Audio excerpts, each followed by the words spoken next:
நல்லா இருக்கீங்களா? கர்த்தருடைய நாமம் மகிமைப்படுவதாக.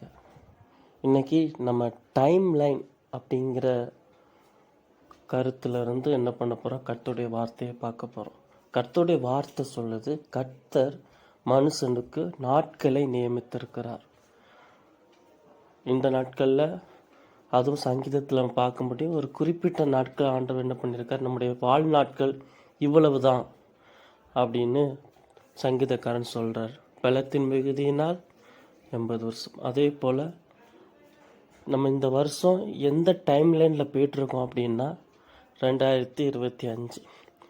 இப்போ ஆண்டவர் முடிவு பண்ணலை, நீங்கள் பிறக்கும்போதே முன்னக்கூட்டியே கர்த்தர் உங்களை இந்த காலகட்டத்தில் தான் பிறக்க வைக்கணும்னு ஒரு டைம் லைனை கர்த்தர் குறித்து வச்சிருக்கிறார்.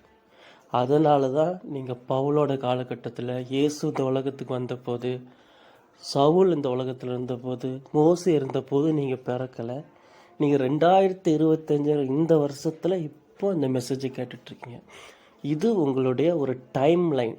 இந்த டைம் லைனில் தான் கர்த்தர் உங்களை நடத்தி கொண்டு போயிட்டுருக்கிறார்.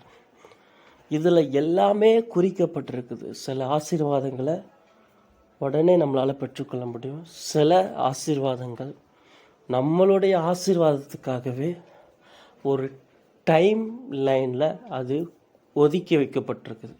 எப்போ நீங்கள் அந்த டைம் லைனை ரீச் பண்ணுவீங்களோ, எப்போ குறிக்கப்பட்ட அந்த நாளை நீங்கள் கிட்ட வருவீங்களோ, அப்போந்தான் அந்த சுகமோ, அந்த ஆசீர்வாதமோ, அந்த ப்ரொமோஷனோ, அந்த வெற்றியோ உங்கள் கையில் கிடைக்கும்.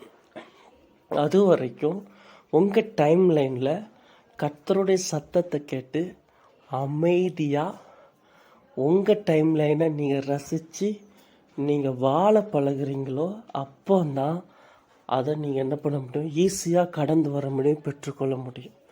எனவே அன்பார்ந்த தேவனுடைய பிள்ளைகளே, உங்கள் டைம் லைன் என்ன, உங்கள் ஸ்பிரிட்டு என்ன, நீங்கள் எப்படிப்பட்டவங்களாக இருக்கிறீங்க, உங்கள் ஆண்டவர் எப்படிப்பட்டவராக இருக்கிறாரு, இதெல்லாம் நீங்கள் உட்கார்ந்து உங்கள் டைம் லைனை நீங்கள் ரசித்து கடந்து வாங்க.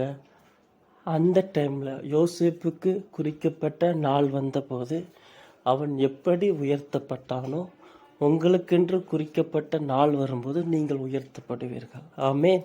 கர்த்தர் உங்களை ஆசீர்வதிப்பாராக. ஆமென்.